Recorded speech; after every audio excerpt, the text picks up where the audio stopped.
پیام حرم the Islamic channel. السلام علیکم، میں ہوں آپ کا دوست اسد اللہ اور آپ دیکھ رہے ہیں پیام حرم یوٹیوب چینل۔ دوستوں، جس طرح پچھلی ویڈیو میں بتایا گیا تھا کہ وہ آخری ویڈیو تھی پہلے چیپٹر کی، اور پہلا چیپٹر تھا نسب اطہر جو کہ ختم ہو چکا ہے، اور آج سے ہم دوسرے چیپٹر کا آغاز کریں گے۔ دوسرے چیپٹر کا نام ہے ظہور قدسی، اور اس کا جو پہلا عنوان ہے وہ ہے آپ صلی اللہ علیہ وسلم کی ولادت باسعادت۔ حضور صلی اللہ علیہ وسلم واقعہ فیل کے 50 یا 55 روز کے بعد بتاریخ 8 ربیع الاول پیر یوم دوشنبہ مطابق ماہ اپریل 570 عیسوی مکہ مکرمہ میں صبح صادق کے وقت ابو طالب کے مکان میں پیدا ہوئے۔ ولادت باسعادت کی تاریخ میں مشہور قول تو یہ ہے کہ حضور پر نور صلی اللہ علیہ وسلم 12 ربیع الاول کو پیدا ہوئے، لیکن جمہور محدثین اور مورخین کے نزدیک راجح اور مختار قول یہ ہے کہ حضور پر نور صلی اللہ علیہ وسلم 8 ربیع الاول کو پیدا ہوئے۔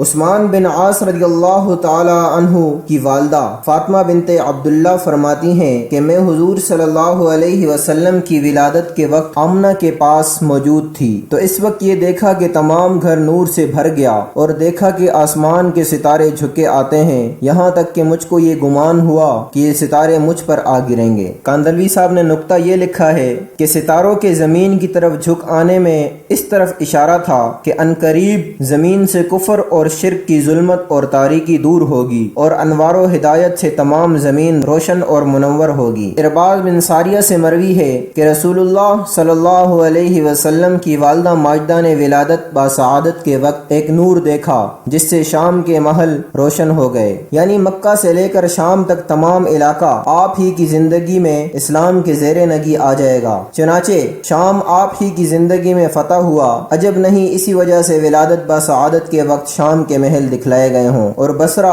جو ملک شام کا ایک شہر ہے خاص طور پر اس لیے دکھلایا گیا ہے کہ علاقہ شام میں سب سے پہلے بصرہ ہی میں نور نبوت اور نور ہدایت پہنچا ہے، اور ملک شام میں سب سے پہلے بصرہ ہی فتح ہوا۔ اور عجب نہیں کہ شام کے محل اس لیے بھی دکھلائے گئے ہوں کہ من جملہ 40 کے 30 ابدال جو کہ 30 کے 30 قدم ابراہیمی پر ہیں، ان کا مرکز اور مستقر شام ہی ہے، اس لیے یہ نسبت دوسرے ممالک کے ملک شام خاص طور پر انوار و برکات کا معدن اور منبع ہے۔ اس لیے ولادت باسعادت کے وقت شام کے محل دکھلانے میں اس طرف اشارہ تھا کہ یہ ملک نور نبوت کا ایک خاص طور پر تجلی گاہ ہوگا۔ یعقوب بن سفیان باسناد حسن حضرت عائشہ رضی اللہ تعالی عنہا سے مروی ہے کہ ایک یہودی مکہ میں بغرض تجارت رہتا تھا۔ جب شب میں آپ پیدا ہوئے تو مجلس میں قریش سے یہ دریافت کیا کہ اس شب میں کوئی لڑکا پیدا ہوا ہے۔ قریش نے کہا ہم کو معلوم نہیں۔ یہودی نے کہا کہ اچھا ذرا تحقیق تو کر کے آؤ،